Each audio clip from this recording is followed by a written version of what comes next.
নমস্কার, কল্কিতত্ত্বে স্বাগতম। মানুষ কেন মিথ্যা বলে, আজ সেই গভীর বিশ্লেষণ সামনে আসছে। জন্মের পর যে শিশুটি কেবলই সত্য চিনত, সে কোনো মানসিক টানে একসময় অসত্যের আশ্রয় নিতে শুরু করে। এটি কেবল আত্মরক্ষা নাকি মস্তিষ্কের কোনো জটিল মনস্তাত্ত্বিক খেলা? চলুন বিস্তারিত দেখে নিই। আমরা যখন মিথ্যা শব্দটা শুনি, আমাদের মনে হয় এক ধরনের নেতিবাচক অনুভূতি তৈরি হয়, কিন্তু মানুষের সমাজ আর সভ্যতার বিবর্তনের দিকে তাকালে দেখা যাবে মিথ্যা কোনো হঠাৎ ঘটে যাওয়া ঘটনা নয়। আদিম যুগে যখন মানুষ দলবদ্ধভাবে বাস করতে শুরু করলো, তখন টিকে থাকার লড়াইয়ে শক্তির পাশাপাশি বুদ্ধির ব্যবহারের প্রয়োজন পড়েছিল। কোনো হিংস্র পশুর হাত থেকে বাঁচতে কিংবা অন্য গোত্রের আক্রমণ থেকে নিজের দলকে রক্ষা করতে মানুষ প্রথম কৌশলের আশ্রয় নেয়। আর এই কৌশলই কালক্রমে মানুষের আচরণে মিথ্যার প্রাথমিক রূপ হিসেবে প্রকাশ পায়। আধুনিক মনস্তত্ত্বে দেখা গেছে, একটি শিশু যখন 3 থেকে 4 বছর বয়সে পদার্পণ করে, তখন সে প্রথম বুঝতে পারে যে তার মনের ভেতরের চিন্তাগুলো অন্য কেউ দেখতে পাচ্ছে না। এই আবিষ্কারটি তার মনের মধ্যে এক গোপন জগতের জন্ম দেয়। সে বুঝতে পারে সত্যকে আড়াল করে সে নিজের মতো করে একটি পরিস্থিতি তৈরি করতে পারে। এটি কোনো অপরাধমূলক প্রবণতা নয়, বরং মানুষের বুদ্ধিমত্তার বিকাশের একটি অত্যন্ত স্বাভাবিক এবং গুরুত্বপূর্ণ ধাপ। আমরা আমাদের দৈনন্দিন জীবনে যে অজস্র ছোটখাটো কথা বলি, যা হয়তো পুরোপুরি সত্য নয়, সেগুলো মূলত সমাজকে টিকিয়ে রাখার এক ধরনের অলিখিত নিয়ম। সমাজবিজ্ঞানীরা একে সামাজিক লুব্রিকেন্ট বলে থাকেন, যা মানুষের সম্পর্কের মধ্যকার ঘর্ষণকে কমিয়ে দেয়। কিন্তু এই সাধারণ আত্মরক্ষা বা সামাজিক সৌজন্যের বাহিরে গিয়ে মানুষ যখন জটিল মনস্তাত্ত্বিক কারণে অসত্যের আশ্রয় নেয়, তখন তার পেছনের কারণগুলো আরো অনেক বেশি গভীর এবং রহস্যময় হয়ে ওঠে। এই মানসিকতার গভীরে কোনো অদৃশ্য ভয় কাজ করে তা জানা প্রয়োজন। মানুষের মিথ্যা বলার অন্যতম প্রধান এবং গভীর কারণ হলো নিজের অহংকার, সম্মান এবং ইমেজ রক্ষা করার তীব্র আকাঙ্ক্ষা। আমাদের সমাজ প্রতিনিয়ত আমাদের সাফল্য, যোগ্যতা আর নিখুঁত হওয়ার মাপকাঠিতে বিচার করে। এই অবাস্তব সামাজিক প্রত্যাশার চাপে পড়ে অনেক সময় মানুষ নিজের আসল রূপটি প্রকাশ করতে ভয় পায়। মানুষের মনে এক ধরনের তীব্র আতঙ্ক কাজ করে যে যদি তার দুর্বলতা, ব্যর্থতা বা আসল পরিস্থিতি প্রকাশ পেয়ে যায়, তবে সে সমাজে অবহেলিত বা বর্জিত হবে।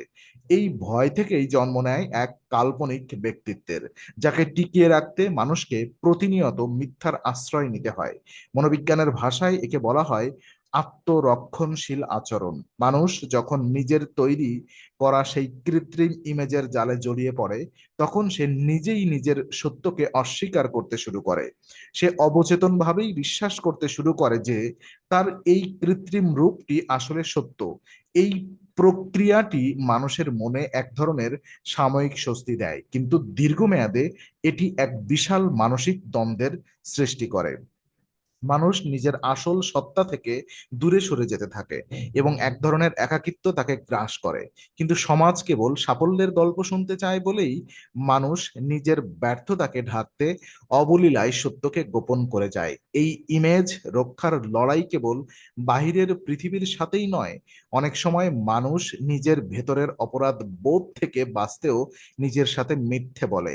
তবে এই ব্যক্তিগত গণ্ডি পেরিয়ে যখন ক্ষমতার লোভ আর স্বার্থের সমীকরণ সামনে আসে, তখন মিথ্যার রূপ কেমন হয় তা আরো বিস্ময়কর। ক্ষমতা, নিয়ন্ত্রণ এবং আধিপত্য বিস্তারের হাতিয়ার হিসেবে মিথ্যার ব্যবহার মানব ইতিহাসের এক প্রাচীনতম অধ্যায়। যখন কোনো ব্যক্তি বা গোষ্ঠী অন্য মানুষের ওপর নিজের নিয়ন্ত্রণ প্রতিষ্ঠা করতে চায়, তখন তথ্য গোপন করা বা বিকৃত করা তাদের সবচেয়ে বড় কৌশলে পরিণত হয়।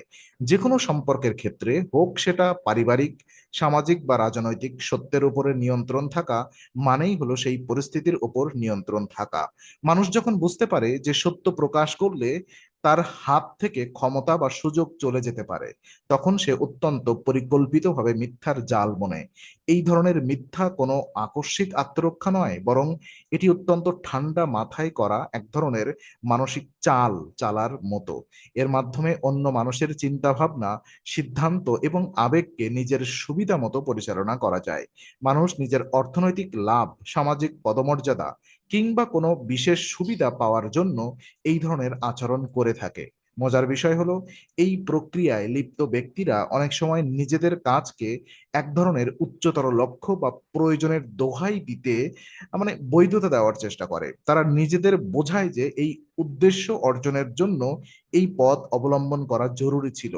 ক্ষমতার এই খেলায় সত্যকে এমনভাবে মলাটবন্দি করা হয় যে সাধারণ মানুষের পক্ষে আসল সত্য খুঁজে পাওয়া কঠিন হয়ে পড়ে। কিন্তু এই ক্ষমতার লোভ ছাড়াও মানুষের মনের এক অদ্ভুত অন্ধকার দিক রয়েছে, যেখানে কোনো স্বার্থ ছাড়াই মানুষ মিথ্যা বলে আনন্দ পায়, যা আমাদের ভাবিয়ে তোলে।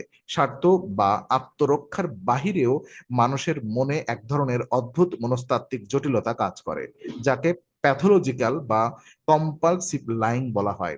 এই অবস্থায় মানুষ কোনো স্পষ্ট কারণ বা লাভ ছাড়াই প্রতিনিয়ত বানিয়ে বানিয়ে গল্প বলতে থাকে। এটি মানুষের এক ধরনের গভীর মানসিক ক্ষত বা অপূর্ণতা থেকে তৈরি হয়।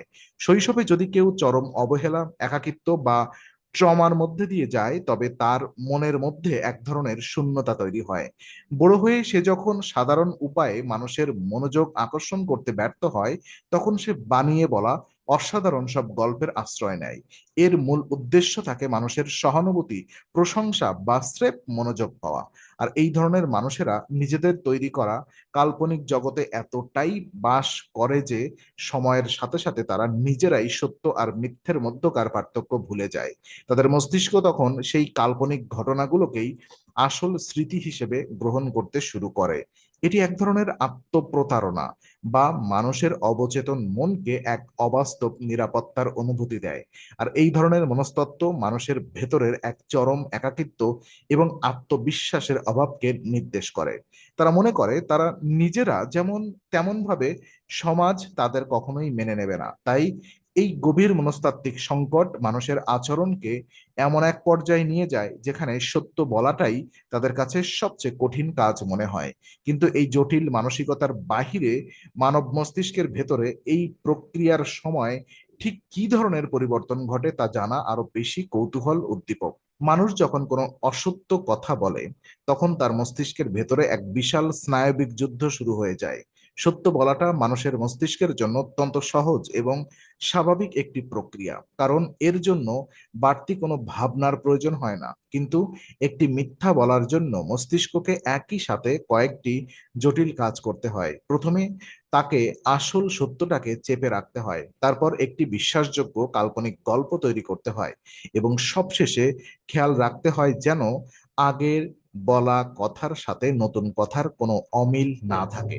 এই পুরো প্রক্রিয়ায় মস্তিষ্কের প্রিফ্রন্টাল কর্টেক্স নামক একটি অংশটি অত্যন্ত সক্রিয় হয়ে ওঠে। এর ফলে মানুষের ওপর এক বিশাল মানসিক চাপ বা কগনিটিভ লোড তৈরি হয়।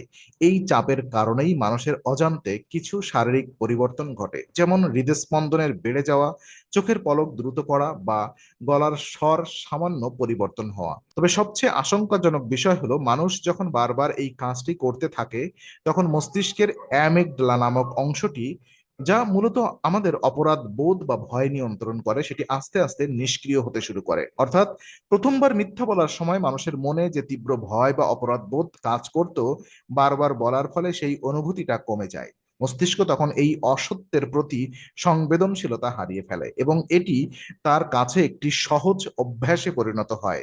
মস্তিষ্কের এই অভিযোজন ক্ষমতা মানুষকে আরো বড় ধরনের অসত্যের দিকে ঠেলে দেয়। তবে এই পুরো প্রক্রিয়া শেষে জীবনের এক বৃহত্তর দর্শনে সত্য ও মিথ্যার এই দ্বন্দ্ব আমাদের কোনো সত্যের মুখোমুখি দাঁড় করায়। জীবন আর দর্শনের গভীর থেকে দেখলে বোঝা যায় মানুষের এই আচরণটি আসলে তার ভেতরের আলো আর অন্ধকারের এক চিরন্তন লড়াই। মানুষ মূলত এক দ্বৈত সত্তার অধিকারী।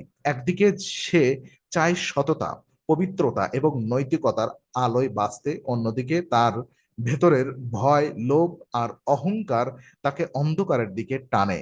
মানুষ যখনই কোনো অসত্যের আশ্রয় নেয়, সে সাময়িকভাবে হয়তো কোনো পরিস্থিতি এড়াতে পারে বা কোনো সুবিধা লাভ করতে পারে, কিন্তু দীর্ঘমেয়াদে সে নিজের আত্মার সাথে এক ধরনের দূরত্ব তৈরি করে ফেলে। সত্যের শক্তি এখানেই যে তাকে মনে রাখার জন্য কোনো বাড়তি শক্তির প্রয়োজন হয় না, সে নিজের শক্তিতেই টিকে থাকে। কিন্তু একটি অসত্যকে টিকিয়ে রাখতে হাজারো নতুন অসত্যের দেয়াল তুলতে হয়, যা একসময় মানুষের মানসিক শান্তির প্রাসাদকে ভেঙে চুরমার করে দেয়।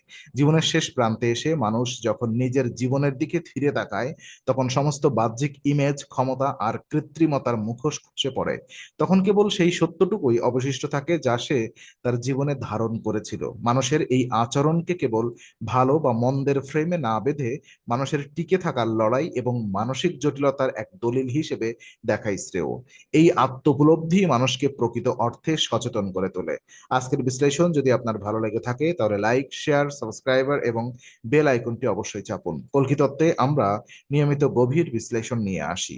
আগামী ডকুমেন্টারি ও জ্ঞানভিত্তিক ভিডিও পেতে কল্কিতত্ত্বের সঙ্গেই থাকুন।